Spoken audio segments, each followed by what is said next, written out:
будем делать? Расскажите нам, куда нам идти, что делать. Вообще на чисто белорусском. Працаваць панам можна. Ну, а бути головним паном? Не головным, да. Ні, паном працаваць можна. Я сидел бы на кресле, Ну. Покататься на крабах. Там плавают. Я сюда поэтому на конях. Я могу и на конях. Видите, с удовольствием. Я такое люблю.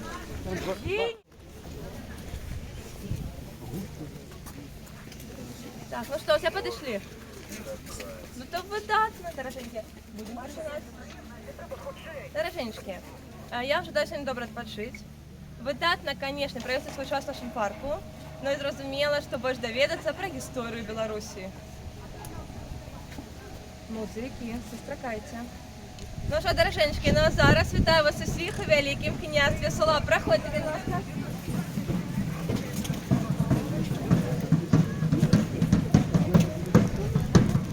Латушка, это для вас, проходите.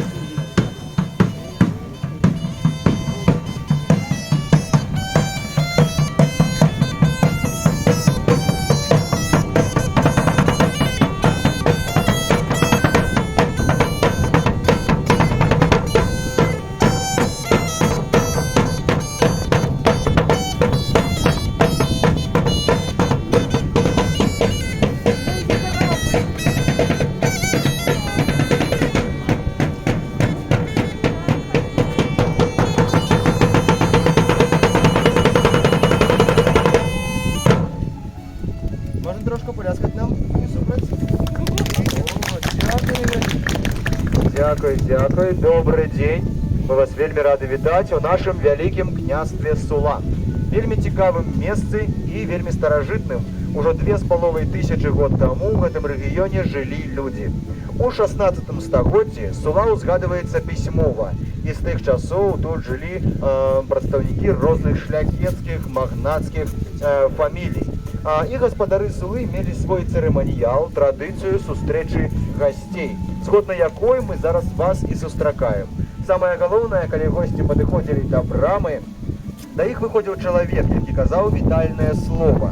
А калі госці былі вельмі шаноўныя, доўгачаканыя, то выходзіў чалавек гэты ў суправаджэнні музыкаў, якія гралі вітальны марш. Таму сёння мы вас сустракаем як самых шаноўных, паважаных гасцей на гэтай зямлі. Ну і, канешне, калі слова было прамоўлена, тады ўсіх разам запрашалі прайсці далей на тэрыторыю маёнтка. І сёння ваша вандроўка па Суле пачнецца з плавання на дракары.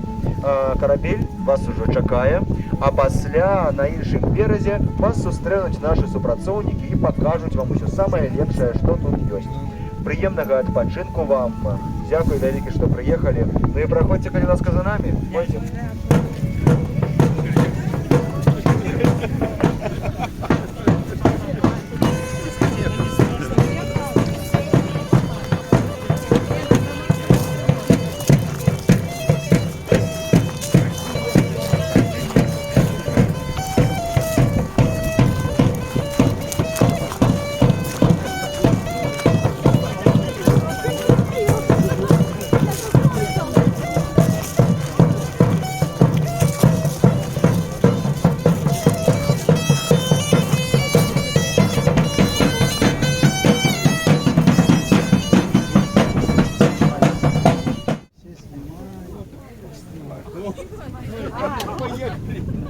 Держи якорь.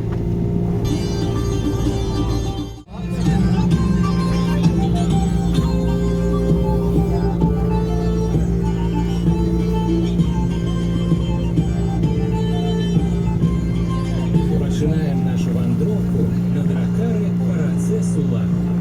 Сула бярэ свой пачатак недалёка адсюль, з крыніцы каля вёскі Таўкачоўшчына. Цячэ яна праз увесь Стаўбцоўскі раён і ўпадае ў адну з вялікіх рэк Беларусі Нёман. Даўжыня ракі Сула 76 кіламетраў і належыць яна да воднай сістэмы Балтыйскага мора. А па Нёмане плавалі вікінгі-варагі на сваіх караблях, якія называюцца дракары. На носе карабля абавязкова усталёўвалі галаву дракона, адсюль і назва карабля, а па бартах размяшчалі збіраліся шчыты. Пры набліжэнні да дружалюбных земляў галавы дракона здымалі, а шчыты пераварочвалі баявым бокам унутр карабля. У трэцім тысячагоддзі да нашай эры на беларускія землі прыбываюць першыя індаеўрапейцы – балты.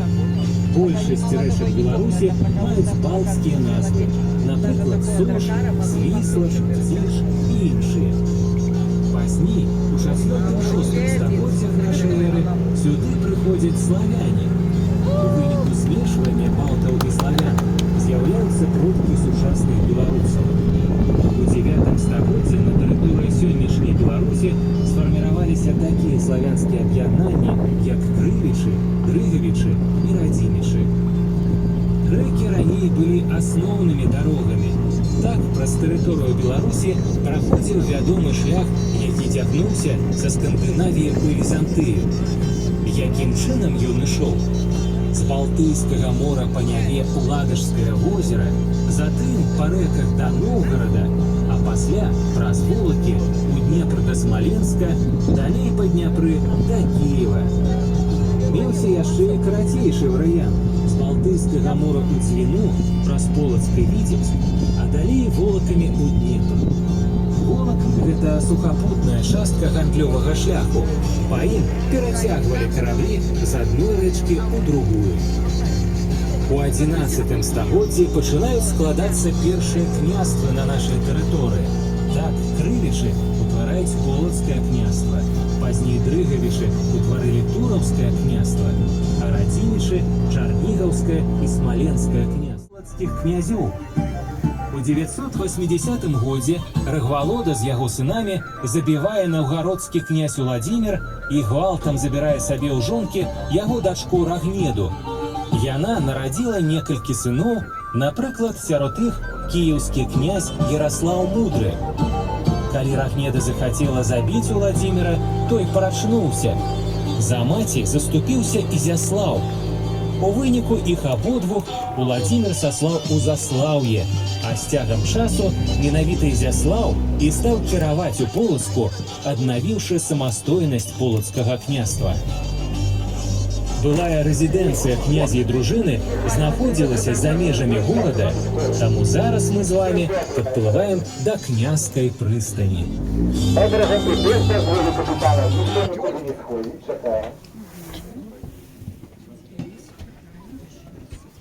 Памятаем, что мы с вами на воде. Как настрой ваш? Цудоўны? Это добре. Будзе яшчэ лепш. Ну што, спадзяюсь, нікога па дарозе вы не згубілі, русалка нікога не сцягнула, і марской хварэбай таксама не захварэлі. Зато і дзякуй вялікі нашим капітанам. Капітанам оплески. І калі ласка, пойдем за мной, найхорошо. Но сапраўдны ваяр ніколі не дае зброі ў рукі таго, чыё імя ён не ведае. Таму зараз мы з вами што зробім? Пазнаёмім. І ось якім чынам, калі я далічу да 3, то кожны з вас, як мае моцы, пракрычыць сваё імя. Ну што, гатовы знаёміцца? Набралі дыху. 1, 2, 3. Дима! Выдатна! А моя цёзка, меня зовут Ваяр Демьян. Вось мы з вами пазнаёміліся. Мои хорошенькие, мне патрэбна 3 удзельнікі. Хто не боится, хто бярэ на себе гэтую адказнасць? 1. Ну так давай, пошли, мои хорошенькие. Я уже ж уступить. По вачах бачу, з вас мы и почнем. Пошли, пошли. Сякерку трымаем пэўнай ручкой, правая альбо левая ножка наперад. Звычайны замах за спінку. І як рука справіцца, у гэты момант кідаем сякерка, ну нібыта прадаўжэнне ручкі. Самы галоўны сакрэцік.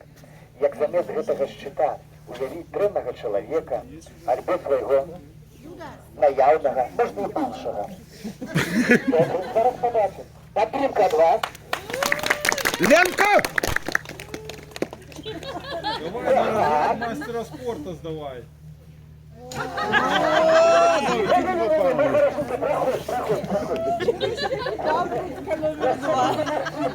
Не попала.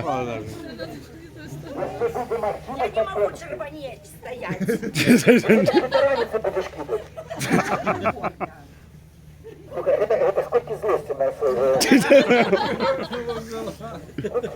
Покажи в камень, тупая. Молодчина. Говори. Тезка. Четко. Ну давай, подтруночка. На ногах не копнуться кала, молодчина, все добре. Я не тяжкий такие. Молодцы. Готовы? В голову! Удачно. А будем копила? Шашлыками пахнет.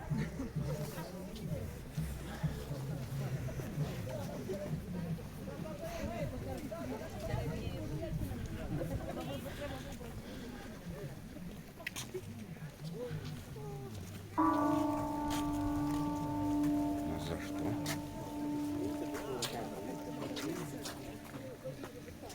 Ну, глядите хвостик. Дорогие гости, кто по походных билетах, проходите, немножко туди далі, бо стоїть великий не ожидаем не только руку дорогу, треба прихватити и подумать.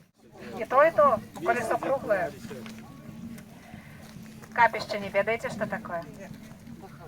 Это старожитный храм под открытым небом.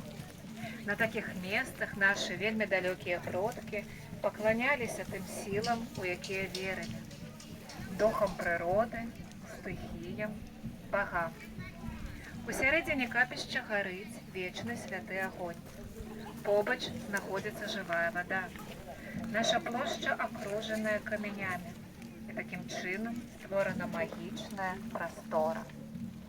Ну а ми з вами зараз відчуємо себе такими старожитними людьми і проведемо обряд очищення огнем.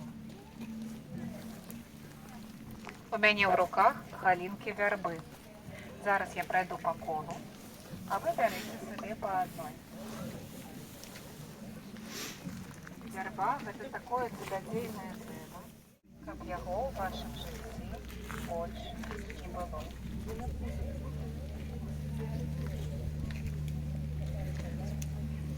Це вельми старожитная магия, перенесение своих древних переживаний на предмет і затым знішчэння гэтага предмета.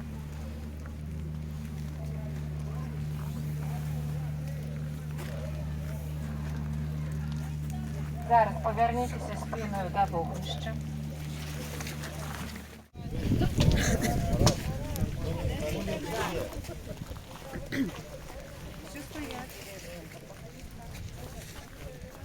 Що ж, я бачу радість на ваших тварах.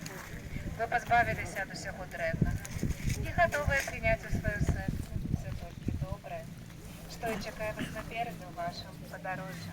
Вас уже сустракає моя сестриця-чаровниця. Проходьте далі за ёй. І зараз чистенькі, свіженькі, проходьте за мною, будь ласка. Славянським культом. Як ви ведаеце, давным-давно наши продки поклонялись розным богам. І ось тое, што яны не маглі растлумачыць, яны ў гэта верылі. Таму будаваліся вось такія ідолы. І колькі перед собой зараз ви бачыце? 4. У школе не были, лишить не умели. 5. Вось одразу башня. До 5 наважылася лишить. Так вось галоўны пятый бог знаходится у нас тут у цэнтры. Завуць яго Рот ці Сварог. Лічылася, што менавіта ён тушыў неба і зямлю, і ўсе астатнія богі пачынаюць адыходзіць ад яго. Але людзі не ўяўлялі яго як чалавечую істоту, таму ідала яго няма. Малявалі вось такую вось спіраль. Спіраль – гэта сімвал чаго? Бясконцасці. Бо нашыя продкі лічылі, што нашае жыццё бясконцае, а Рот, ці як яго называлі Сварог, яго абараняў. Ну, ведаеце, у той час все было вельмі проста. Так вось у нашага Сварога быў сыночак, вельмі славуты бог. В школе, думаю, усе такого прыходзілі. Ведаеце, як яго завуць? Перун. Перун. Бог маланкі, грому і воінскай доблесці. Разъезжал небо на своей колеснице и своим третьим вошком шпулял маланки на землю. И бывало такое, что гэтая маланка могла трапить в разные месцы, например, у человека колесте. И когда такое отбывалось, люди решили, ну, значит, не зовсім добрых это был человек, или такое отбывалось. Могла гэтая маланка трапіць у нейкую хатку. Напрыклад, ну, простую хатку нейкага чалавека. І людзі не скардзіліся, таму што лічылі, што зараз у гэтай хатке жыве нейкі нячысцік, чорцік. І вось потым будавалі яны новую хатку, дзе яны лічылі, зараз пачнецца новае жыццё, ну вось як у ўсіх. І ў нашага перуна быў братош. Вы бачыце, такі брутальны мужчынка стаіць у нас. Завуць яго Велес, бог жывёлагадоўлі. Звярталіся да яго ў вясну, калі жадалі мець добры статашок, каб было больш малашка і скуры. Калі жадалі зрабіць яму нейкі падаруначак, у поле нашыя продкі пакідалі бараду, астатак нязрэзаных калосяў. Таксама яго можна было нешта цікавенькае папрасіць яшчэ. А што? Высокі рост, добры голас, слух, напрыклад, харызму, но ўвогуле усе самыя добрыя якасці для чалавека. Таму, можа, хто ростам не ўдаўся, ёсць апошняя магчымасць, калі што, падыходзьце, прасіце дапамогі. Ну, пра хлапчуку пагаварылі, пра дзяўчат не забываем. І зараз увагу на вось гэтую прыгажуню. Яна была жонкай нашага старога. Завуць яе Лада. Лада, таму што яна ладзіла жыццё. А яшчэ яна была багіняй маці. Бачыце, у ложках у язбаночак. Туды налівалі малашку, калі жадалі, каб новая дзіцятка з'явілася на свет. Ну дык вось, каму можа быць патрэбна дапамога ад ладачкі, калі што, падыходзьце. І вось пра яе дзіцятка. У яе была дачушка, вельмі маладая і прыгожая. І завуць яе таксама вельмі прыгожа. Лялечка. А лялечка як перакладаецца з беларускай мовы? Куколка. Куколка. Коціку лапку. Гэта па-беларускі кажуць, будьце здаровы. Дык вось, лялечка. Наши продкі называлі лялечкамі тых, хто быў самы-самы прыгожы ў вёсцы. Я бачу на сёння шмат хлопчукоў, таму зараз сваіх дзяўчат называем лялечкамі. Гэта будзе значыць, што яны самыя цудоўныя і прыгожыя ва ўсім свеце. Ну а ім будзе прыемна. Хто ж не любіць кампліменты? І ўвогуле часцей за ўсё да лялечак падыходзілі дзяўчаты, каб знайсці сябе хлапчука. Дзяўчаты, хто яшчэ не зайшоў, калі што, падыходзьце. Да кого? Да каваля! И он вам расскажет про свою справу. А зараз я попрошу вас триматися разом і пойдем.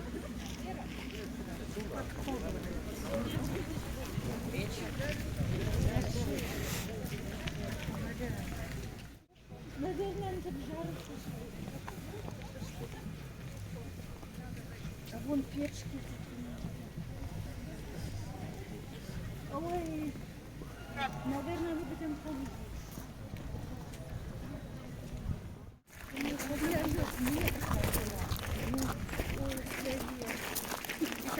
Меня качали, там такие потолку крали. А так вот такая,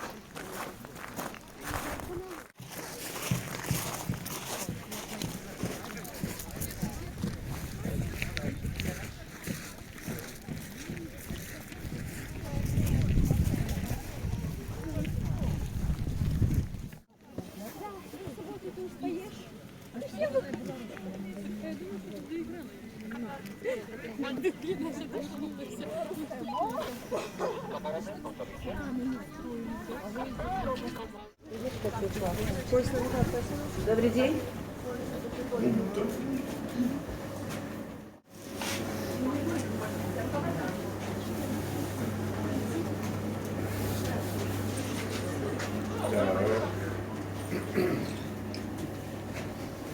Представник делегации. Заходьте сюда ближе. Так, сябры, рады вітаць вас на самым сапраўдным водным ці вадзяным млыне. І сутнасць яго у тым, што тут кинетычная энергія вады, якой, як вы ведаеце, у нас прадбег валодае, ператвараецца ў механічную. Толькі з адной мэтай, каб прыводзіць у дзеянне вось гэты круглы каменчык. Як ён называецца, хто ведае? Жорна. Правильно, вот ці жорны па-беларуску. Дык вось, верхні камень круціўся, ніжні быў нерухомы, з другога паверху заносілі, сыпалі зерне, яно пераціралася паміж каменьямі і сюды высыпалася мука. Все, памол завершаны. Мука тут атрымоўвалася толькі аднаго гатунку. Самая карысная, самая пажыўная, самая смачная, самая дарагая мука, якая пахне і гэтак далей. Піта ў гэтай мукі вельмі-вельмі шмат, называлася і называецца яна цельнозерневая. Чули про такую? Да. А зараз можете, коли хто жадає, можете подойти, помацать, поднюхать, лизнуть. У меня в жорнах засыпана гэта мука. Так ось, глядите, гэта мука цельнозерневая. Она вельми корисная, потому что в ней микроэлементы, витамины, клетчатка, все вельми корисная. Ну так ось, поскольку эта мука корисная, смачная и поживная, то у нас есть пекарня. У центре можно зайти и купить самый соправдный цельнозерневый хлеб. Правда, такая буханочка по цене вот такой, але ж не это головное. Головное, что вы такого хлеба нигде не купите в магазинах. Чему? Тому, что наши хлебзаводы с такой мукой не працуют. Уже да. И она грубая, и тесто за ней подниматься. Что? Не хочу. Не жадаю, На правильно. заквасочки А треба. вот наши девчата распрацовали новый тип закваски, якая поднимає все. Девочки об этом спросили, вы заметили? І навіть тесто. Ось, і тому, на жаль, наш хліб має побочні ефекти. Мужчинам його днем легше не їсти. Попереджую, как позбегнуть конфузу. Так, а тільки увечері, закусуючи нашу старку. І вони чудовним чином один одного доповняються, отримуються, ну ось такий ефект. Добре, ну так ось глядите. Муку отсюда забирали домой. Просеивали просчеты и отримовали некие разные фракции. Штось йшло на корм живёле, штось отпадали покидали на хлеб булки, ну а штось заставалося мужчинам на... Якая самогонка? Ви знаходитеся у середньовіччі. Про что? Середні веки. Люди нет. Тогда люди имели культуру питья. Не то, что сегодня могут браги выпить. Они брали дубовые бочечки, заливали туда дистиллят, градусов 70-80, закарковывали. Годов на 20 у подвал. Потом доставали, пили чудовный ароматный напой, який называется... Коньяк? Старка. Правильно, наш человек коньяк вырабатывается с винограда. Правильно, старка. Ну, именно это со старкой вы сегодня познакомитесь у нас ближе. Спробуем. Так, вы трапите на провод. 20-летняя старка? Так як Ні, коли мене питаються, яка витримка у нашої старки, відказую, поколят апарата, донесу до стола. Молодец. Ну так ось, ви трапите, вам нальють по кирішечку, one drink. Ось, ви вип'єте, утягнетесь. Дринк – це 20 грам. Так ось, вип'єте, утягнетесь в цю справу, ну потім протягнете. Так ось. І такий цікавий момент життя млинов. Ось дивіться, це редуктор. Так, цьому редуктору годов, ну, 200-250. Не молодий, як і я. Так ось, як ви думаєте, чому одна шестерня має металічну зуби, друга дерев'яна? Не буду мучити, хоч приємно. Так ось, коли млин працював, тут було шмат пилу, уявили, все біле. Ну? Что? Правильно. Потому что металл что мог дать? Искру. Искру. В вынику у нас остались две речи. Подлога и успомин. Ну, те що про цих теми. Ось жорни. Ми так само ведаємо, що таке жорни, що вони вміють. А що вони вироблялися? Ну да. А возьмите два каменчики, стукните один об один. Что будет? У вынику? Бабах. Ні. І вони весь час вироблялися з бетона. І 1000, і 2000 годов виробляється з бетону. Тільки один камінь був, називався піщаник, цього можна було, але рідкий і не вельми мощний. Так, все, всім дякую.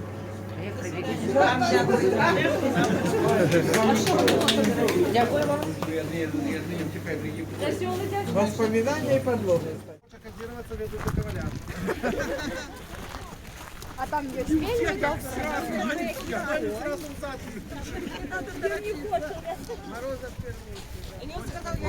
Ой, все такие умные. Да, як вони казали, Коваляк заходив до кінця життя вже. Все. Пока не побрал. Пока Коваляк. Ну, кому розказати, що сразу спорт не знімає.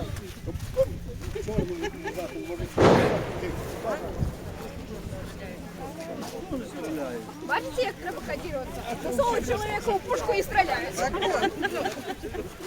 На вік вічний, правда? Ну да, а я ще там вельми добрий прибор. За руки, за ноги і розтягують. Ага. Ну, може там ще головою чуть. Ну, це там уже на віки вічне точно. Закодируют.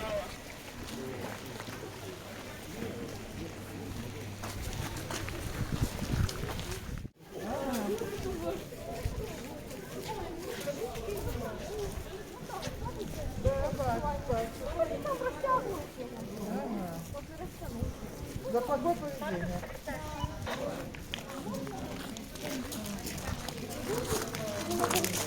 Ульяночка, Сонечка, гостика у меня привела, малайчинка якая.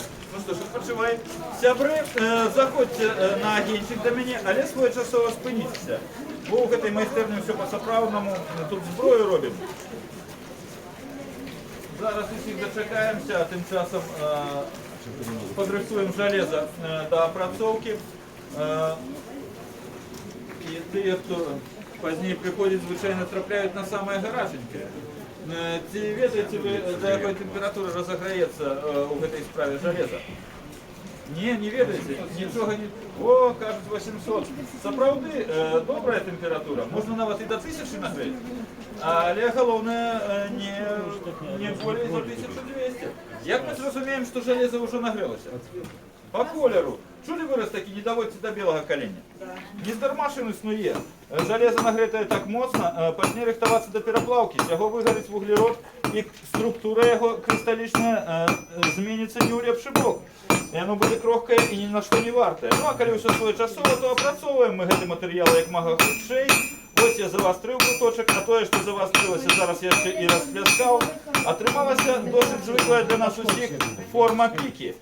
Замонтувати, яку дозволить тоненька хвостовинка. Зараз я ще разок нагрею і відтягну її на цвічок. А тим часом, поки нагреється і поки відтягну трошку про те, як наші предки здобували само железо в ті далекі часи. Ходили вони на болото з рыдлёвкой і копали там болотну руду. Дякую Богу, самої руди на болотах у достаткових кількостях, бо з давніх часов на корнях болотних рослинок, як на фільтрах, осідає окись железа з шерогом інших мінералів. З 10 пудов такої руди отримується тільки пуд железа. Тому печки домны, у которых створалась высокая температура и нетленный осяродок, дякуючи которым окись железа становится сапраўдным крычным железом, будовались нашими продками одразу на болоте. А до коваля несли уже тое крычное железо, которое по якостях своих нагадывало чугун. И коваль вымушены был его еще раз нагреть и повольно охолодживать, как отпустить. Ну а после того, як необходную форму зброї надасть, робить усе з докладністю наоборот, створяє перепад температур, щоб загартувати те железо, тому ємкость з некою вадкістю завжди у коваля під боком. У моєї вода. А ось для кричного железа така вадкість не підходила, і мій колега користався іншою вадкістю. Увага, питання, що це могла бути за вадкість? Жидкость. Масло? Олей. Масло ось кажуть. А з яких рослинок олей чесні наші продки? У середньовіччі, здякуйтеся. Нічого не протокую. А ось це винятковий отказ, сябри. Под ваші оплески, вашому лепшому коноплеведу презентую авальського лепшого наконечника. І бачу, сябри, вам господові пошуметь. Пропоную пошуметь від душі і стрельнуть з нашої гармати мортири. Гляньте з усім побач з нами. І приодчиніть ротик. На таких мероприятиях вам не перешкодит. Это дозволит выровнять тиск на ваши барабанные перепонки. Тут амаль что як у доктора, сябри. Скажите, как я разумел, что вы подрихтованы. Ну ось, зараз подпаливаю этой котик. У вас гонор. Гонор сьогоднішнього вашого подорожжя гучне. Ну что ж, и с таким чудовным настроем, сябры, вас уже чекают в великокняжской зале. Вот этот хлопчик.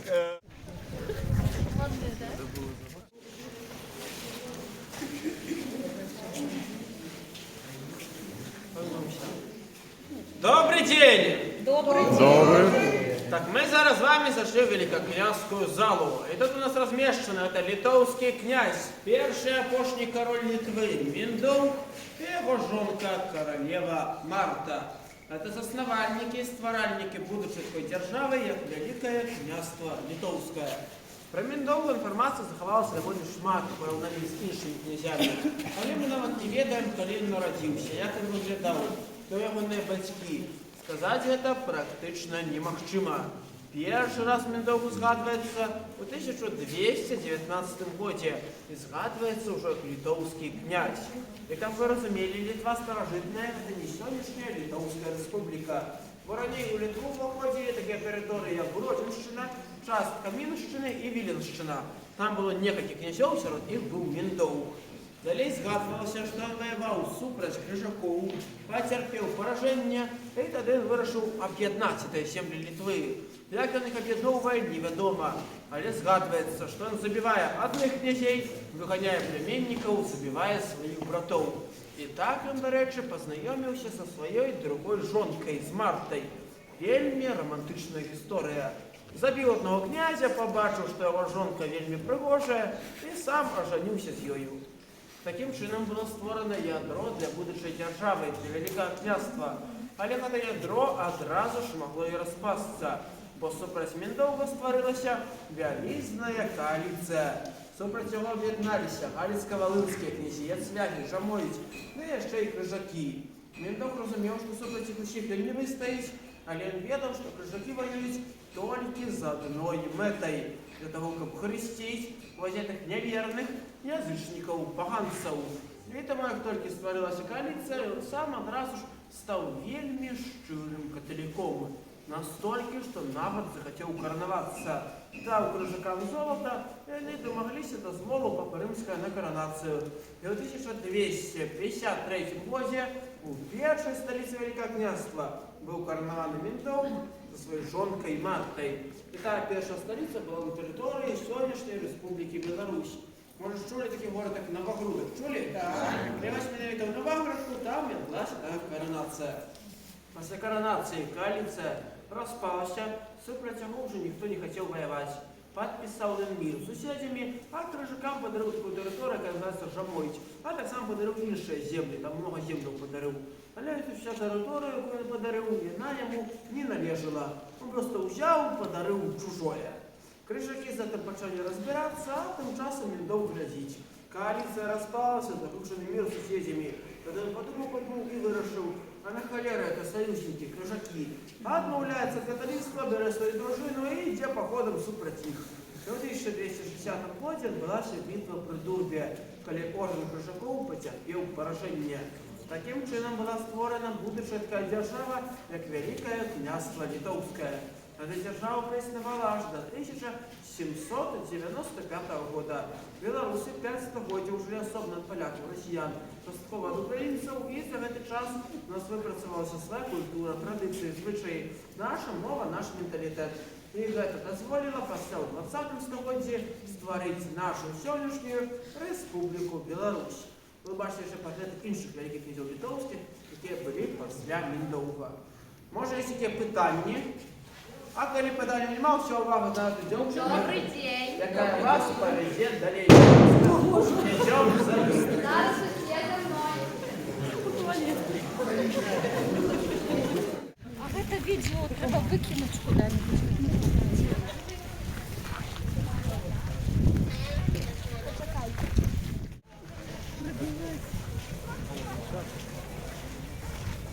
О, уже отстрелялся.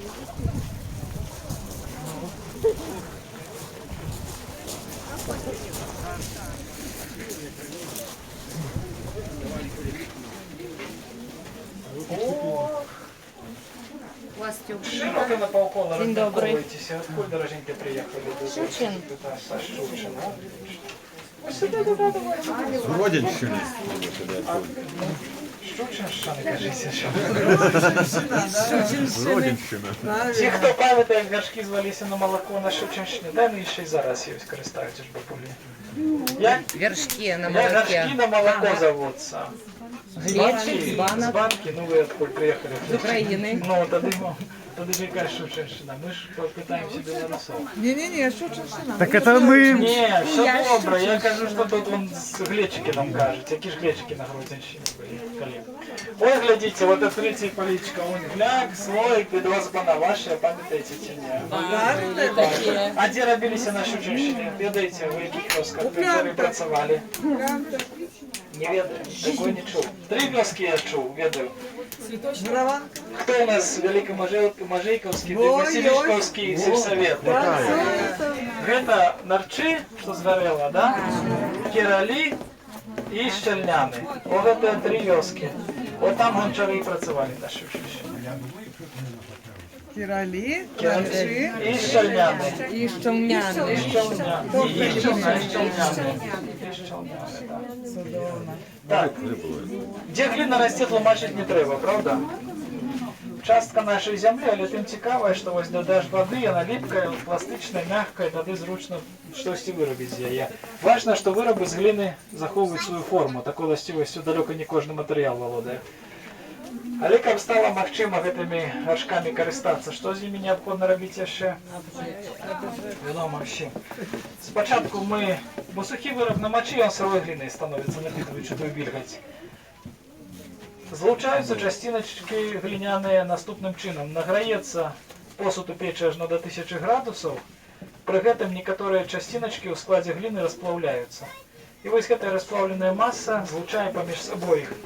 Все літаральна зліпаецца тады. Так гліна пераўтвараецца ў матэрыял, які завецца кераміка. Дакладна казаць, віды керамікі розныя існуюць. І фарфоры, фаянсы, каменныя масы, і што заўгодна яшчэ розныя. З легкаплаўкіх глін, якія ось самыя па свеце распаўсюджаныя, і большасць посуду, з якіх раней выраблялася, утвараецца самы просты від керамікі, ён завецца тэрракота. У такой керамікі структура порыстая, вырабы з яе шмат напітваюць, каб зручна ды бяспечна імі стала карыстацца, ім патрабуецца дадатковая апрацоўка, глазураванне. Глазуры сучасныя, ось усё тое бліскучае на посудзе пакрыццё, што зараз маецца, па складзе звычайнае шкло, насамрэч. На пачатку яно просты парашок, дадаецца да яго вады, той рошчаны посуд абліваецца, частінкі парашку прыстаюць да сценак вырабаў, наново тады посуд ставіцца ў печку, награецца, і вось там гэты парашочак расплаўляецца, утвараючы суцэльнае шкляное пакрыццё на паверхні вырабаў, і тады яны ўжо гатовы. Ну, вось, дарэчы, усе сакрэты, а ці ёсць у вас якія пытанні, тады задавайце. А руки не сохнут от глины? Не от глины, от поветра до воды. Ага, от воды. Да, ну коли дверь закрыть, то все будет добро. Кто смелый сыровашок в руки взять? Давайте. Користайтесь, дайте тут крышку. 2 долонечки, вот так нижняя частка, под бачки полные, ставите расслабленные, полные долоньки набирайте. Во. Так и тримайте, все добро. Не гуляйте сюда.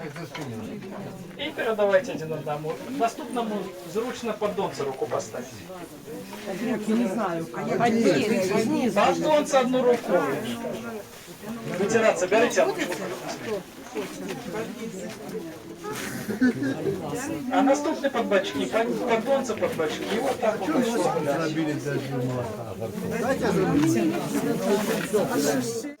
Після екскурсії приходьте, коли ще щось цікаве. Интересно вас спросить. Дякую. Душевная. Ну, это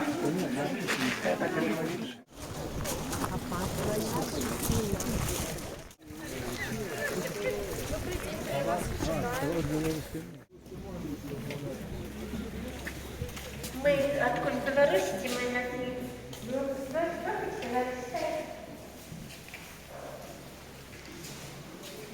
проходите при нас. Сідайте. 3-4 тысячи годов назад до нашей эры не было особых народов, особых мов. Была такая популярность индоевропейцев. Поступово отделялись племена, формировались народы, кожен творал свою мову. Мы с вами относимся за группу европейских, славянских, склоннославянских народов и мов. Белорусская, русская и украинская. Усі європейські мови родні поміж собою. Мама, мать, смотри, мата, народних мов учить подобно. Когда з'явився наша мова, нема такой даты. Наша мова формировалась на протягу долгого часа на и теперь меняется. У нас было некалькі графічных сістэм. Першая кірыліца з'явілася на нашай землі в 10 стагоддзі. Многія азбукі створаны на аснове кірыліцы, там пішам не толькі мы адны, а многія славяне. Многие принесли нам книги на церковно-славянской мове. Церковно-славянская – это змеиная старобалкарская. На наших землях под уплывом диалекту церковно-славянская меняется, и у нас является первая наша мова старобелорусская, державная мова Великого княжества Литовская.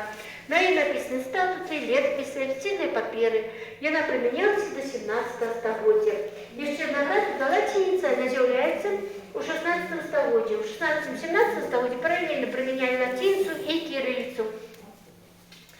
Все тексты на старобелорусской мове створены в отповедности с книжной традицией. Что это значит? Это значит, что староболгарской писали молоко, церковно-славянской молоко и старобелорусской молоко. Традиционное написание. Мы так писать перестали у 17 стагоддзя. У русской мове это написание заховалось до наших дел. Еще один способ писать по-белорусски – это арабица. У 14 стагоддзя на нашей земле по запрошению великого князя Витовта поселяются татары. И они оховывали наши границы. И они все мусульмане и привели с собой книги, написанные арабицей. У 16 стагоддзя уже никто не говорит на своей мове, они все говорят по-белорусски, книги перекладаются, а не так, как они мусульмане, они пишут все на арабице. Латинцы, кириллица шусты для христиан. Являются китабы, это арабская китаб, допомники письменства белорусско-татарского народу. Яны першиню применили принцип, як чуешь, так и пишешь. На что писать молоко. Так что никто не говорит молоко. Мы, белорусы, так писать пожали значно позднее, чем татары. Еще они придумали специальные литеры для обозначения звуков «д» и «дж». У нас в 21 стагоддзі таких літер немало в алфавіті. Кітаб даюць нам магчымасць пачуць, як гучала беларуская мова ў 16 стагоддзі. Наша сучасная мова пачынае фарміравацца з 17 стагоддзя на аснове диалектов центральной части Беларуси. Первый наш твор – это комедия Каэтана Марашевского 1787 года. У русской литературы это является твор Карамзина, русская литератора-историка. Наша сучасная мова сформирована на диалектах, там у нас два принципа – фонетичный, як чуем, так пишем, и морфологичный, зыходишь из утворения слова. Перевести про дорогу, перевести про страху. Перевести про дорогу от слова «вести» – фонетичный принцип. Перевести про страху от слова «перевозить» – это принцип морфологичный, треба писать литеру «з». Але коли вы умеете ходить по воде, по суше, пишите «с». Только мне вельми цікаво, бо я ніколи не бачила такого и сама не умею. Наша мова така ж сама старожитнейшая мова народу світу. Она прошла долгий шлях формирования. И мы будем народом осознанно до той поры, покуль будем користаться своей мовой. Когда народ губляет свою мову, и он растворяется в інших народах, а мова становится мертвой. Я дякую вам за увагу, задаю приємну відпочинку. Довідуйтеся про мову, ідемо довідатися про літературу у книгарні, в рукарні.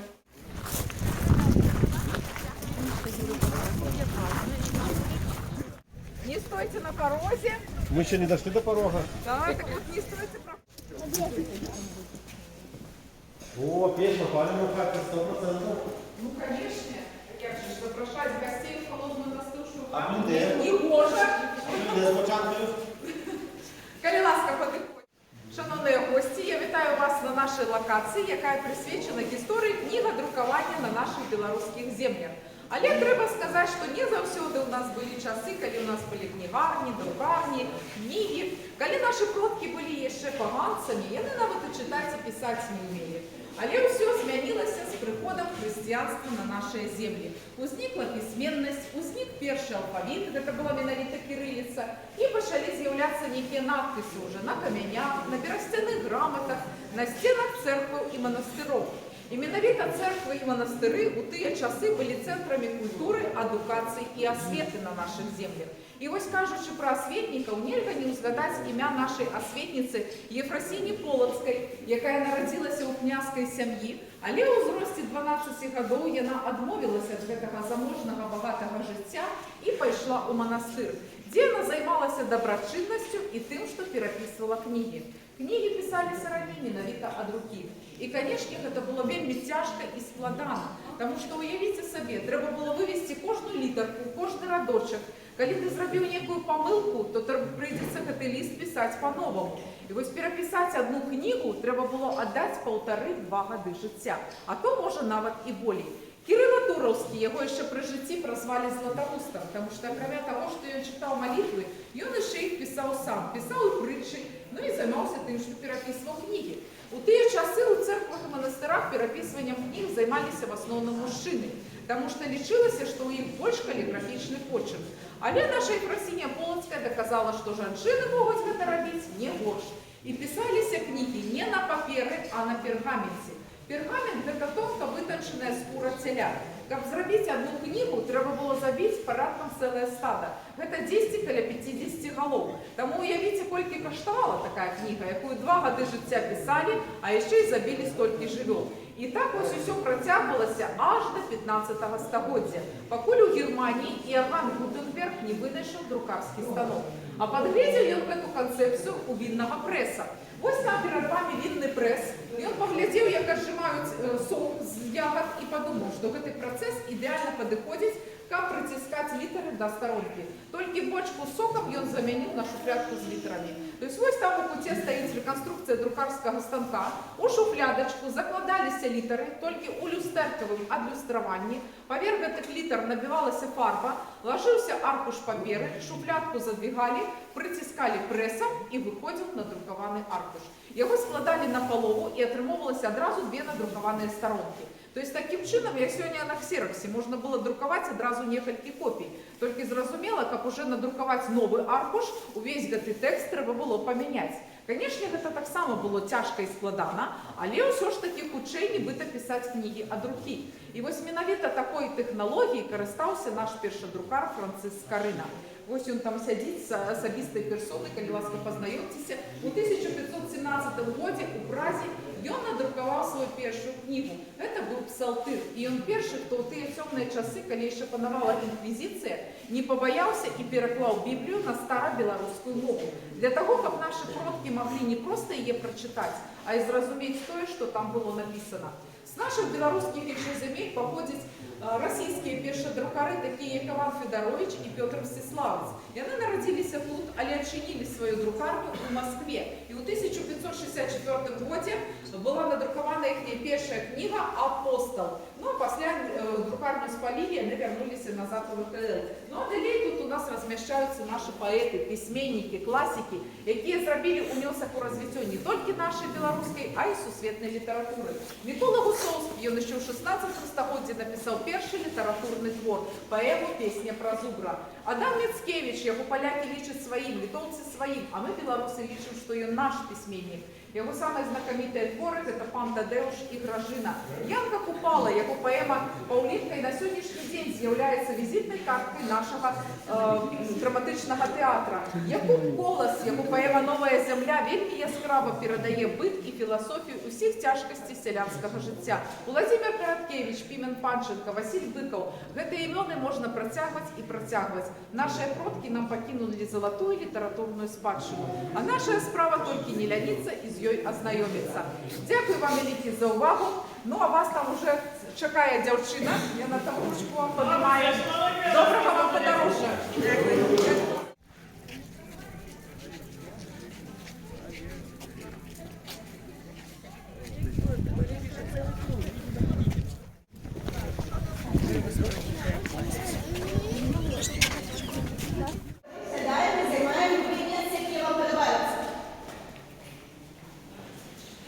Достаем двойные листочки. Будем все контрольно. Садаем, что мы стоим?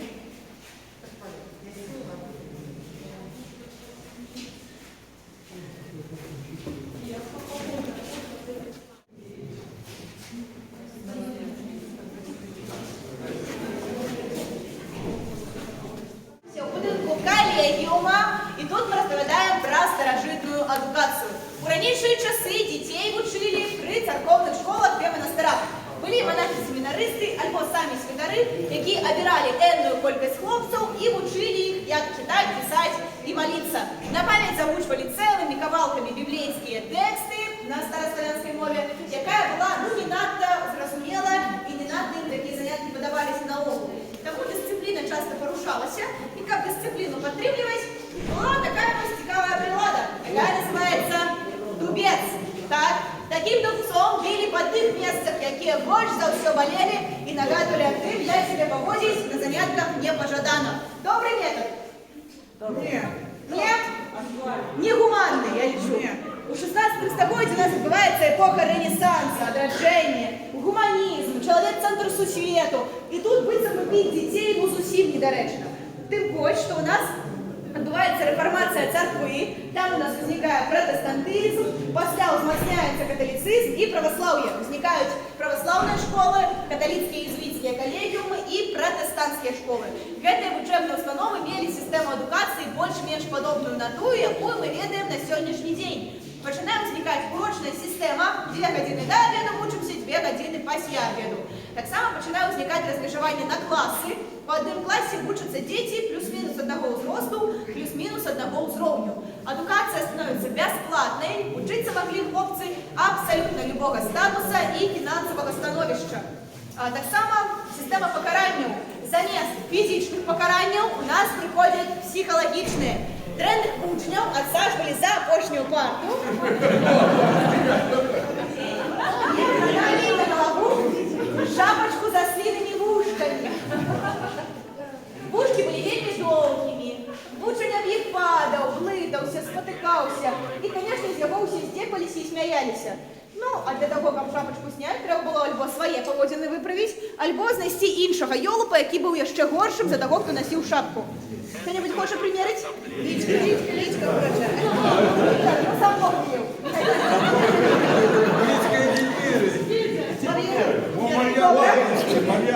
Значит, шапка будзе на ўсім вашым гурце, пакуль не адкажеце на одно пытанне. Бачите, на дошцы ёсць выраз «сенсе, потенце, эс». Як он перакладаецца з латинскай мовы? Сенсе, сайц. Сайц. Близко, наука, альбо знание, веды. Так, потенция. Сила. Эс, ёсць. Наука, ёсць. Сила. Гэта слоган тагачасных учебных установ, потому что адукацыя сапраўды была вельмі такая моцная, хочу сказать. Зато адукаванцы таких калегіумаў у наступных становіліся сапраўды вядомымі навукоўцамі, якія праславілі нашу краіну на ўвесь свет. Гэта Казімір Семёнович, гэта Тадеуш Касцюшка, гэта Ігнат Дамейка і Якуб Наркевіч-Йотка. Калі ласка, памятайце сваіх герояў і рушце на наступную кропачку, вось за гэтай дзяўчынкай.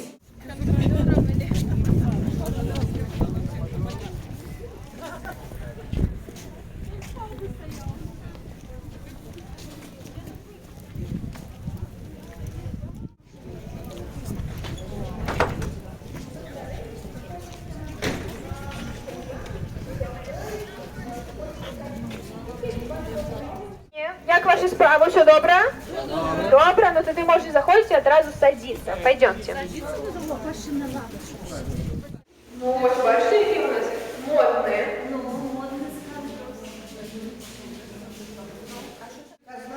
Так, казна.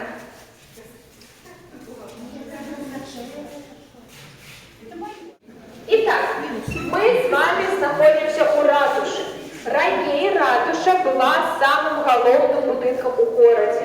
Але ратушы будавалі толькі ў тых гарадах, якія мелі магдыбургскае права. Што такое магдыбургскае права? Гэта права на самакіраванне. Калі горад меў сваю асабістую уладу, гэта значыла, што ён мае магдыбургскае права, і ў ім будавалася ратуша.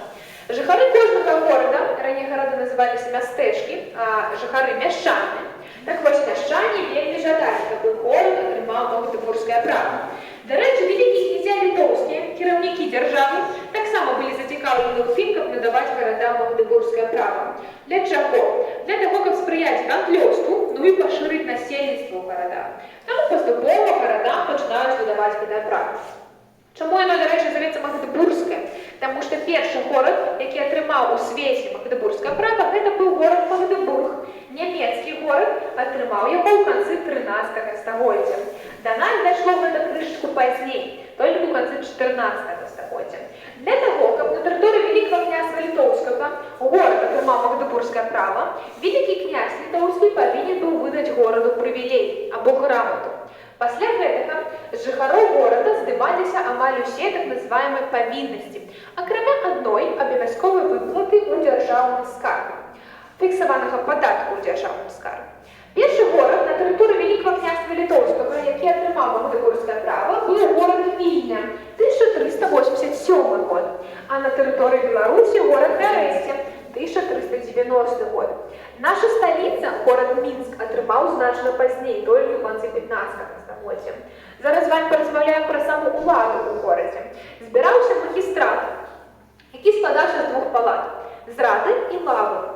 Рада займалася грамадскімі пытаннямі пад кіраўніцтвам бурмістра, а лава займалася крымінальнымі пытаннямі пад кіраўніцтвам войта. Ну вось для паседжання магістрата якраз такі будавалася ратуша. Акрамя гэтага, у ратушы знаходзіўся архіў горада, канцылярыя, ну і сам скарб. На фотаздымках можете ўбачыць 7 ратуш. І гэта ратушы, якія захаваліся на тэрыторыі Беларусі. На жаль, толькі 7 ратуш захавалася і зараз знаходзіцца ў нашай краіне. Однако Мінская ратуша і Магілёўская ратуша рэканструіраваны пасля Вялікай Айчыннай вайны. Ну, можна таксама ўбачыць, што пабудаваны яны прыкладна ў адным стылі. Пасярэдзіне знаходзілася вежа, у якой знаходзіліся заўсёды гадзіннікі. Гэта была такая асаблівасць кожнай ратушы. Наша ратуша таксама мае свае гадзіннікі, якія адбіваюць кожныя паўгадзіны і кожную гадзіну. Таксама вялікім князем літоўскім здаваліся свае законы, якія прапісваліся ў спецыяльнай кніжке пад назвай «Статут Вялікага княства Літоўскага». Всього было 3 издания статута 1529, 66 и 88 годов. Мы маем статут 88 года, это апошняе выдание, самое полное и вельмі схоже на сучасную нашу конституцию.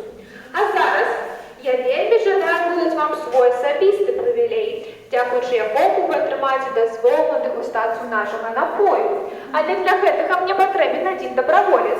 Хто жадае быць адказным? Падыходзьце да мяне. Як вас завуць? Мне Вікторія, прыемна, чытаю прывілей. Прывілей наданы на выпрабаванне чарка на лязе, па выніках якога атрымаюць дазвол на дэгустацыю напою старка-запольская. Можно поаплодировать. И самое головное, это сочинитель, потому что только с его допомогой, это ваш гурт, да, только с допомогой ваш гурт отрымает дазвол на дегустацию так само напою. Тому пусть увидел в городе и никуда не избегаем. Сочинитель, дякую вам велике за увагу. С вас нам не проведусь. Доведайтесь. Да-да-да. Русский язык или белорусский? Без разницы.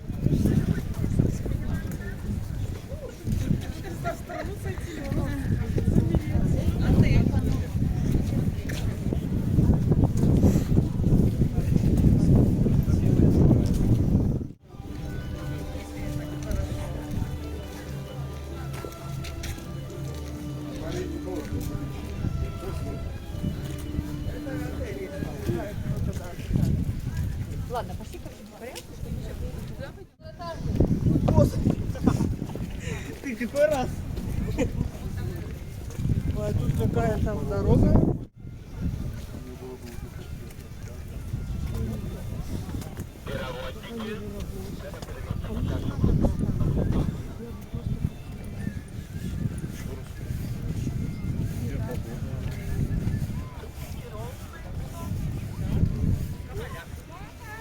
Потом может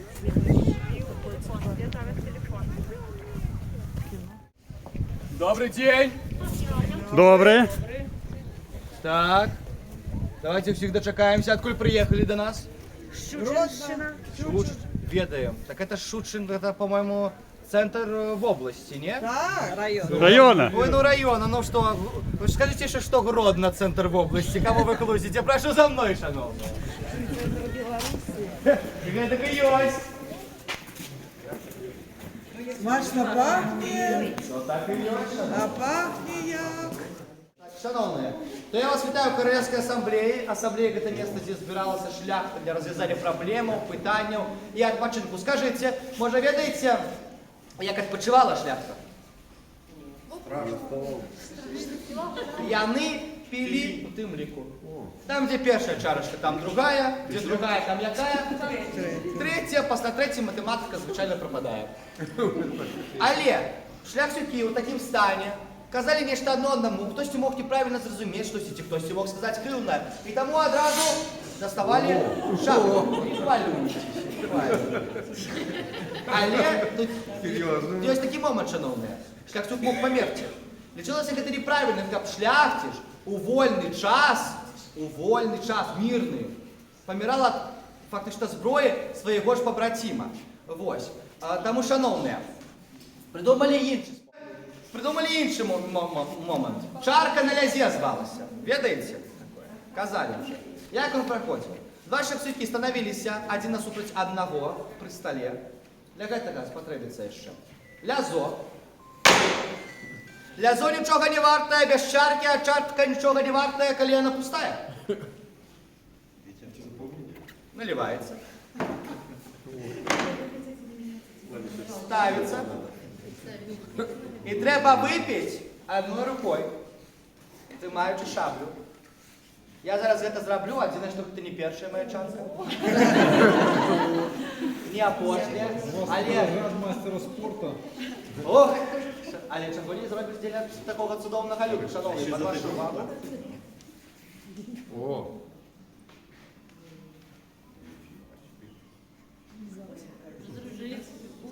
О. Ну, видно, не первое. Шановні, віват!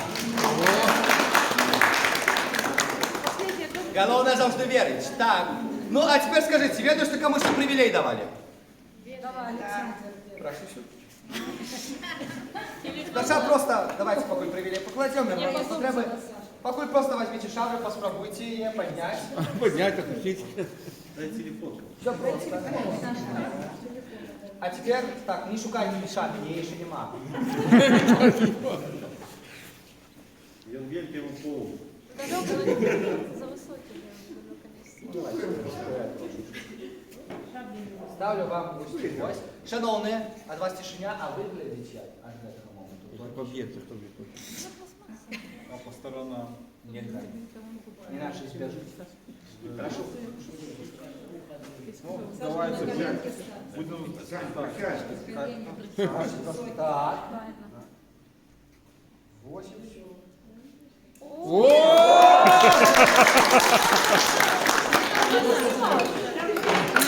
Так он постоянно это делает. Гэтага я уже не бачу, то все добре. Шановні, ну ви пройшли, то я вам даю ще один привілей. Привілей на знижку на катання на конной чыгунцы. Ви проходили по левый бок, было так? То, будь ласка, под ваші аплодисменти. Шановні. Але гэта ўсё, шановні, гэта ўсё слово. Готовы продегустовать алкогольный напой у нас? Да! Ничего, вы готовы? Да! Ну, прошу, проходите за подарками, на вас уже такая. Вы все продолжили это побольше.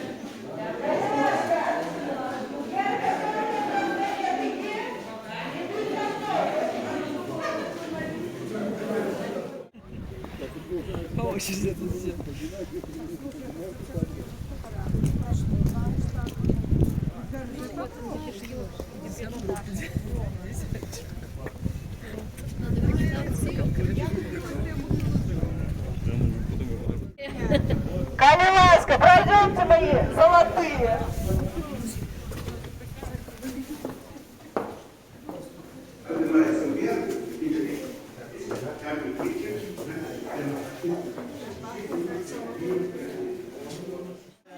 Глядите, вы на попередній локації слухали про шляхту, так? Так. Так вось, мы с вами размовляем про алкоголь не просто так, а тому, что ранее у шляхты был привилей не только на ношение зброї, але яшчэ і на вырабление своих алкогольных напоев. Яны их вырабляли, пили и за это никому ничего не платили. Згадзіцеся, жыць была б ярчэйшай, калі б у нас такое было. Ніхто б на работу не хадзіў. Так вось, шляхта таксама ніколі не піла звычайны алкаголь. Напрыклад, самагонку якую-нибудь мутную белую, альбо гарэлку празрыстую. Гэта было не па-панску, трэба было нешта другое. І таму пачалі рабіць старку, альбо састараную гарэлку. Тую, якая прайшла працэс старэння. Дык вось, яе настаивалі у дубовых бочках, на зёлках. Зёлках. Это величезная трава. І вось менавіта пры гэтым працэсе яна атрымлівала свой асабісты пах, смак і колер. І кожная шляхецкая сям'я гэта рабіла па-свойму. Ведаеце, по якому прынцыпу разрабляліся рэцэпты? Показываю один раз. Глядзіце. Запамінаем. Сусед павінен быў паспрабаваць, пазелянець и помереть от зайздрости. Альбо не только от зайздрости. Например, коли сусед половину огорода вынес. Так само у шляхтичаў была вельмі такая добрая традыцыя. Калі нараджалася дзіцятка, хлопчык, дзяўчынка, это было неважно, закатывали бочку алкоголя и ставили ее у склеп. Як думаете, на колькі гадоў? Нет, это 20. много. На крестин. На 10 лет. На 7. Крышечку поняли. На 12 лет. Моя дороженькая, конечно, на 12 годов. Вот глядите. Калі дзіцятку исполнялось 12 год, яго вели на первое причастие. Альбо на первую споведь. И вось, на следующий день адчынялася гэтая бочачка, зваліся ўсе родзічы, ўсе знаёмыя, і пачыналася свята. А зараз мы з вами пойдем спробовать сульскую старку. 43 градусы, 18 лекавых зёлок, целый год у дубовых бочках, основа ячменный солод. Я уже бачу, як у вас ложки загорелись. Калиласочка. Сказали, что ровно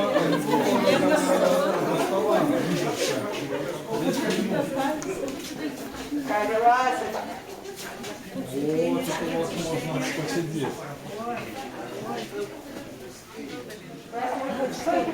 Малый родится, закрытая бочку на 12 годов. Ну, я помню,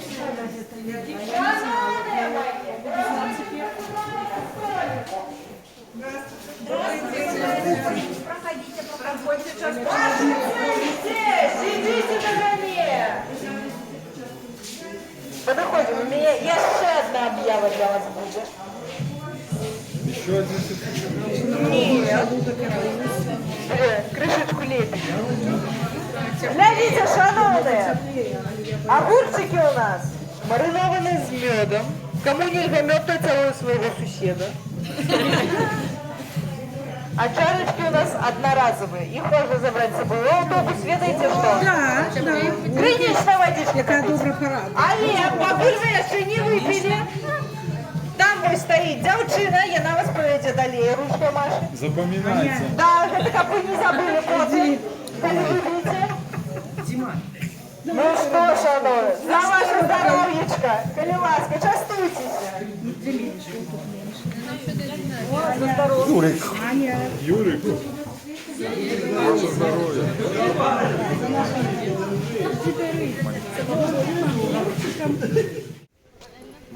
Я думаю, что я не там дюбнутый. Ну як?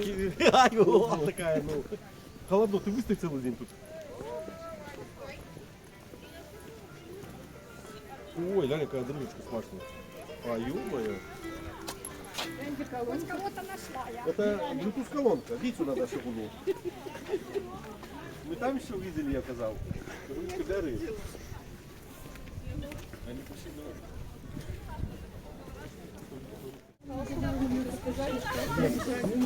Нет, еще заходили, О! У меня таких кошечек есть у бабки. За такие, не именно такие вот кошек. А у меня еще малые, вот с такими зайцами. А там колбасы О!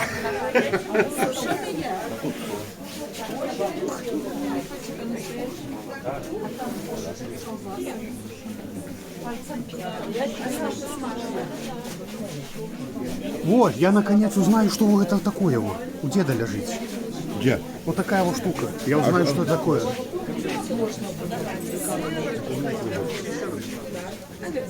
Веем. А что она вея? Да. Сюда, я так понял, что запускаешь и крутишь. Зерно для... Вы зараз разберете мне веялку. Я просто не знал, у моей бабки такая есть, я не знал, что это такое. О, арфа еще її називають. Значить, шановні, добрий день. Я рада вітати вас. Ми з вами знаходимося на пляцовці, присвяченій хлібу і сиру. Здавна лічилося, що хліб – це символ багаття, і це так. У нас говорять, буде хліб, буде і пісня, чого ви всі встали вже у чергу. Моє ви, дороженькі, хопіть усім хліба. Я розкажу вам, як же раніше випікався хлібочок. У кожної господині був ось такий предмет. Цей предмет називається дяжа. Дяжу робили з дубових досочок, так як дуб більш тримає кислю. Ні одна господиня своєї дяжи ніколи нікому не позичала, бо дяжа могла покривдитися, і більше у господині не тримається смачний хліб. А можливості сходити у магазин набити хлібочок такої не було. Кожна сім'я випікала хліб сама для себе. Тому господиня вельми дорожила своєю дяжою. Дяжа ніколи не милася. Бо хліб пекли з розчини, а розчина – це тоє тесто, яке заставалося по краях дяжи от попередней выпечки. Добавляли крышку тепленькой водички, крышку муки, размешивали легенькое тесто, после укутывали дяжу, ставили на печку. На печце она стояла целую ночь, а раницей господиня с добрым настроем. Обовязково повинен быть добрый настрой, бо коли кепски передастся хлебу, и хлеб не отрымается, а хлеб выпекали один раз у тыдень. Целую неделю семья будет есть и несмачный хлеб. Ну якой же господыні гэта даспадобы. Таму ставала яна раненька, каб ніхто ёй гэты настрой не сапсаваў, каб ні з кім не зачапіцца языкамі, добавляла мукі і мясіла цеста, цеста на хлеб мясілі кулачками. Замясіўшы цеста, оставляла ў гэты момант, напальвала печ, калі печ добра напаліла, вугалькі доставала з печы. Калі лічыла, што печ напаліла слабавата, вугалькі разгортвала па баках. Хлеб у печ садзіла на лапаце. А лопату застилала чим? У печь. Ай-яй-яй-яй-яй. Господиня Маша вас ніколи не накормила. Вона б тільки ткала і хліб пекла, більш нічого. Ну, а чим більше було б займатися? Ручники спалила. А чим ручников за неделю опять наткать треба було б? Ну, ви розумієте? Во який господар. Листочком, лист клена, дуба, капусты, хрена, нават аеру, каб хлеб легенько з'їжджав у печку. На першій буханочці обов'язково ставила криш і з'їдалася вона апошній у недельку. Поставивши хлеб у печ, заборонялася в хаті стукать, грукать, бегать, скакать, кричать, свариться. Нават двері зачиняли на ключ, каб ніхто чужий в гэты момент у хату не войшов. Хлеб випікався 1,5-2 години. Пасля доставали кожную буханочку, змазывали водичкой, каб верхняя скориночка засталася мякенькой. Хлеб остывал у хаті, затым его выносили в холодное помешкание. На день выкористовывали 1 бохан хлеба. Наразаў хлеб господар. Наразалася хлеба столькі, колькі могла з'есці сям'я. Калі детки не доедали хлебочек, его подсушивали и робили из яго квас.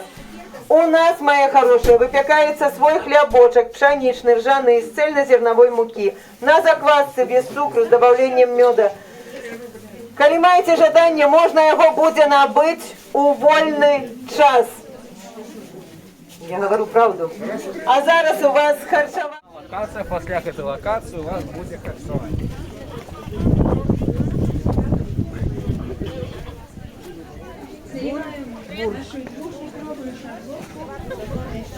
Вот, пиво разливаются.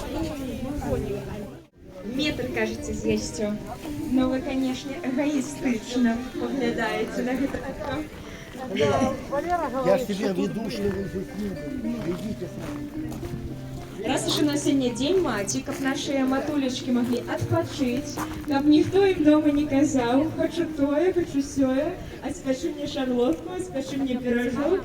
С гэтай нагоды Колясочка, даем гуртошек, решимость подыходим к ней, поцеловать шарлотку у нас. Проходим, коли ласково, откуль приехали? Я нічого не дам, у мене не ткуть, у мене тільки валяють. А валяють тільки дурні. Не хочеш дурня поваляти? Раз за мною не хочеш поваляти дурня. Одразу кажу, ну, одразу в бульбу. Ну что, дороженечки, все зашли. Ну ось усім добрый день. Гэта шапавальня. Шапавальство гэта валянне з воўны. Воўна гэта авечая шерсть. Хто працуе з гэтым, называецца шапавал. І галоўнае, што робяць шапавалы, што рабілі ва ўсе вякі, канешне ж, валёнкі. Самый цёплы абутак, правда? Ніхто нічога цяплей не прыдумаў. Абуць валёнкі, адзець кажушок і ніякі мароз не страшны. Вырабляли, конечно, шапки, тапки, рукавицы, самые разнастайныя рэчы.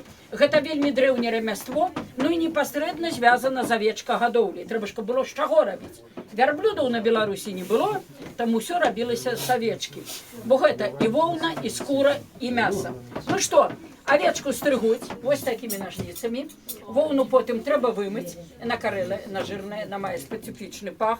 Затым яе трэба вычасаць. Вычасвалі некалі вось такімі чосамі, як цяпер катоў сабак вычасваюць. Як бачыце, ўсё новае, добра забытае, старое, не дурны сказаў. Час бярэцца, зверху накладваецца воўна, і другім часам трэба доўга-доўга часаць, каб воўна зрабілася мякенькая, гладзенькая, без камякоў, без смецця. Тое самае робіць гэты апарат. Называецца кардачос. На ім працаваць хутчэй, лягчэй. Але ў былыя часы пра яго ніхто не ведаў, усё рабілася рукамі. І толькі потым, як воўну вычашыш, толькі тады ўжо можна нітку прасці ці штосьці валяць. Бо як воўна вось такая, невычасаная, з такой вы нічога не зробіце. Ну, калі наконт валяння, то валяння ёсць два спосабы, гэта мокрае і сухое. Мокрае валянне пры дапамозе шчелачнога раствора. Шчелачны раствор гэта вада з мылам, а ў даўнія часы, як мыла не было, бралі попел. Гэтак робяць валёнкі, шапкі, тапкі, напрыклад. Другі спосаб гэта сухое валянне. Гэта пры дапамозе спецыяльных іголак. Вельмі модна цяпер вырабляюцца ўсякія прыгожыя рэчы, цацкі, лялькі, упрыгожванні. Такое валянне па-другому яшчэ называюць гламурнае, бо ў асноўным займаюцца дзяўчаты. Хлопцаў, як правіла, цярпення не хапае. Правда, хлопцы? Ці рабіў бы такое? Ці рабіў? Нешта ў яго сёння недобрае. Потому что вы после броварок вам. А, так что ж там дают, Любочка?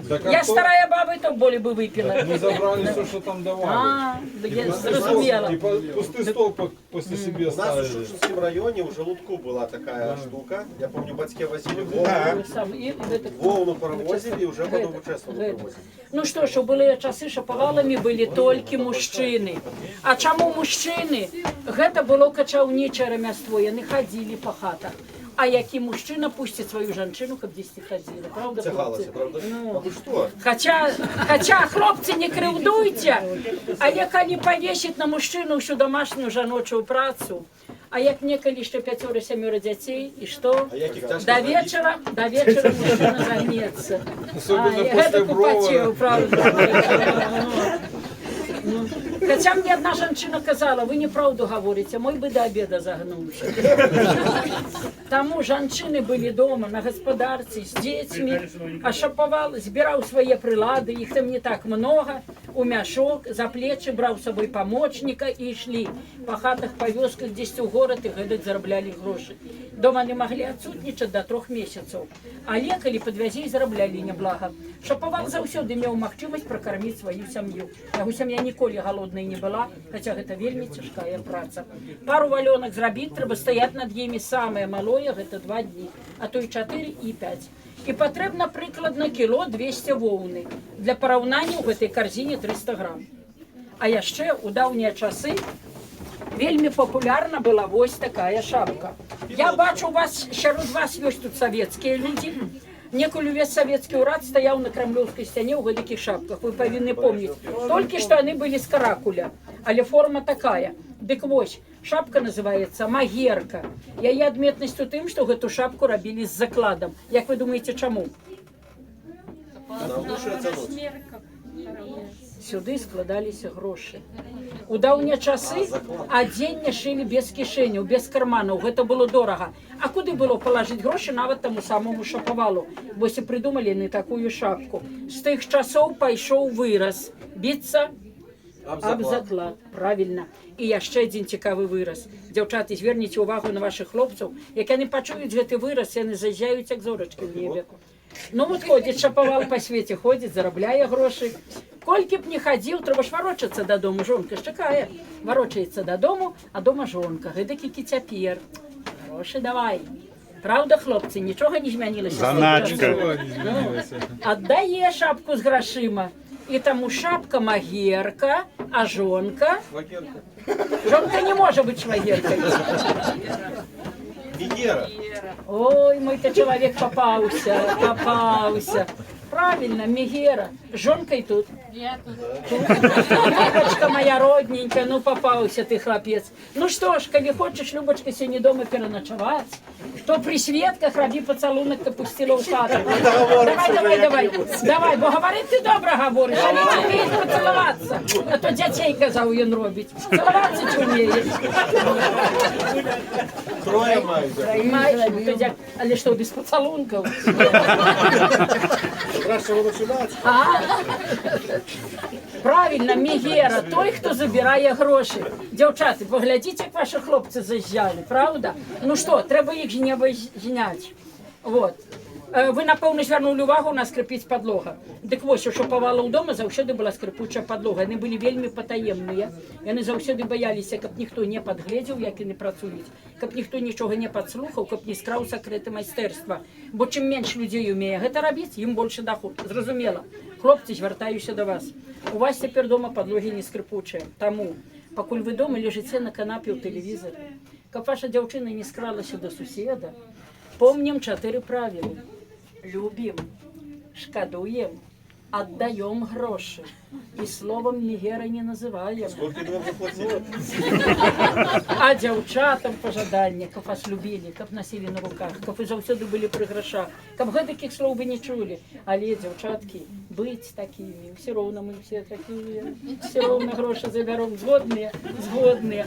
Ну, а цяпер, дараженькія, я павінна з вами развітацца, вы ўжо захацелі есці, там хлапец мне махае, што вас ужо павядзе. Явар, яворовы люди, что вы тут робили? Мы робили моста на пана староста. Сотни коней пропускали, одного мы затрымали. Ёсць, цудоўна, гэту дзяўчынку зараз сабе. Вось он наш мостик ужо удасканаліўся. Зачиняем карагодик. И протягиваем нашу гульню. И яворовы люди, что вы тут робили? Мы робили моста для пана староста. Сотни коней пропускали, одного мы затрымали. Сашка, давайте усіх почекаємо і заходимо. Я зараз. Будем гулять.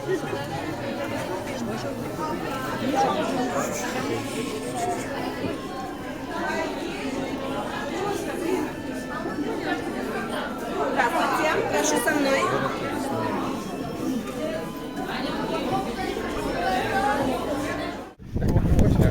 Так вот, плохо у коня, что выхлопная спереди. Ну, у кабину? В кабину, ну спереди, ну выхлопная.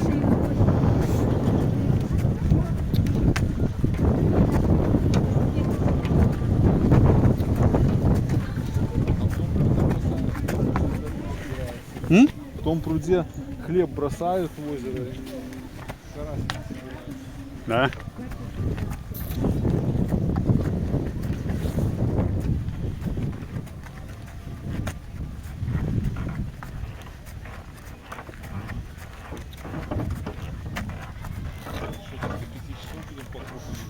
Нечешь, надо там кружок большой сделать.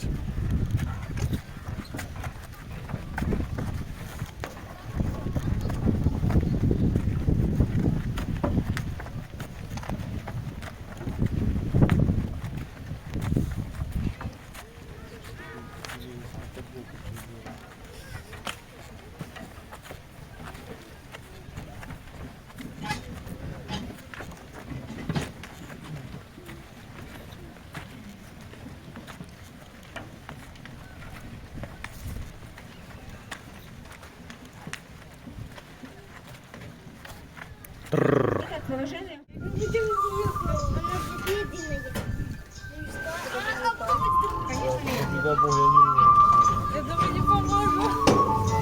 Не поломал железную дорогу. Выпал, сломал железную дорогу.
Шановні гості, запрошую вас у незвичайне подорожжя по єдиній у світі конній чигунці, або, як називали її у народі, конці. Конка – гэта гарадская чыгунка, па сутнасці конны трамвай. Папярэднікам конкі можна лічыць шарабан на гужавой цязе. Гэта быў вагон, прышэплены да коня. Праз 1,5 стагоддзя ён атрымаў назву «Амнібус». Пазней амерыканцы прыдумалі паставіць амнібус на рэйкі. Першы конны трамвай пакаціўся па вуліцах Балтімора у США. А менавіта ў Расіі коннаму трамваю прыдумалі ласкавую мянушку «конка». А што ж у Беларусі? Гісторыя конкі ў Мінску бярэ пачатак у 1880-х годах. Яе з'яўленню садзейнічала чыгунка. Першапачатковая задача конкі была звязваць два чыгуначных вакзала паміж сабой. Але гарадское кіраўніцтва вырашыла, калі ўжо і будаваць конку, то на ўвесь Менск. У 1892 годзе першы вагончык на коннай цязе выехаў на сталічныя вуліцы. Такім чынам, Менск атрымаў новы від транспарту, які дазваляў перавозіць у 8-10 разоў болей пасажыраў, меў высокую хуткасць, а таксама адрозніваўся рэгулярнасцю руху. У Менску конка стала сапраўды народным відам транспарту. І недарэмна, бо была яна даступная шырокаму колу пасажыраў. Менскай конкай карысталіся дробныя чыноўнікі, рамеснікі, студэнты, гімназісты. Кондуктор, які ездзіў у вагоне, меў у абавязках не толькі прадаваць квіткі, але і рассаджваць пасажыраў па вольных месцах падчас руху. Але не трэба палохацца. Хуткасць коннага трамвая складала ўсяго прыкладна 5 км ў гадзіну. Што тычыцца абавязковых прыпынкаў, то з'явіліся яны толькі ў 1904 годзе. У 1913 годзе было прынята рашэнне аб будаўніцтве трамвайных шляхоў, і з гэтага часу папулярнасць конкі пачынае зніжацца. Такім чынам, мінская конка праіснавала аж да 1929-го, потым яе ўсё ж замянілі трамваі. Дзякуем за тое, што вандравалі з намі.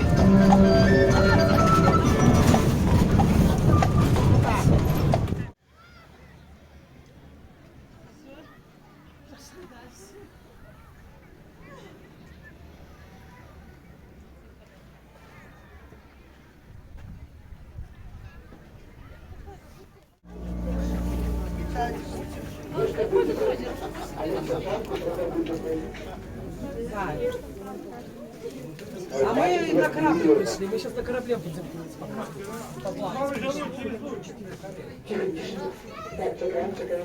Зараз не все разом, осторожненько, для тебя. Ножки подводишь до меня. Так что вас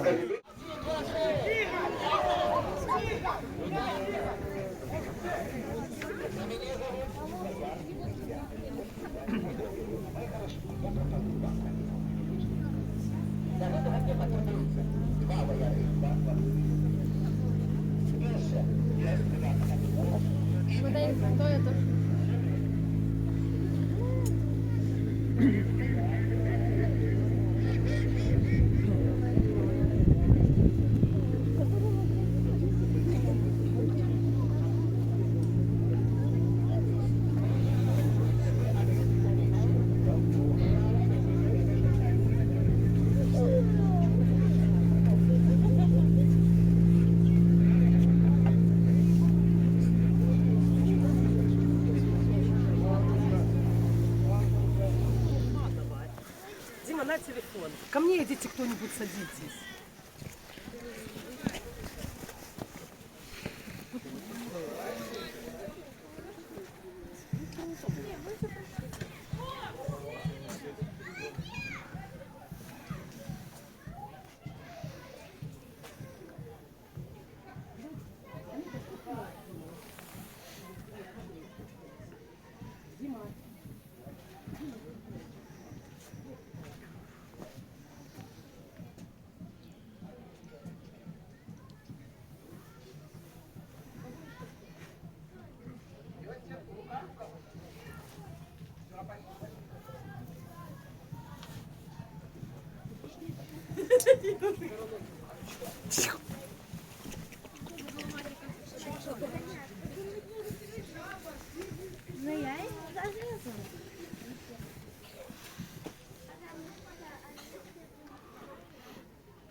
Пошли на корабль успеем. Давай.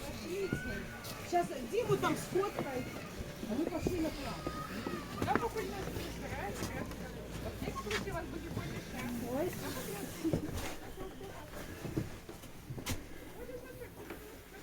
Вот возле ступы давай. Давай возле ступы тебя сфоткаю. Вот ступа ее, баба идет. Вот ступа, вот она ступа.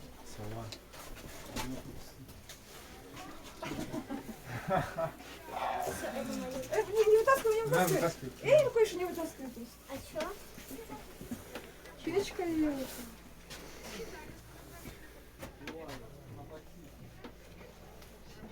прикольно.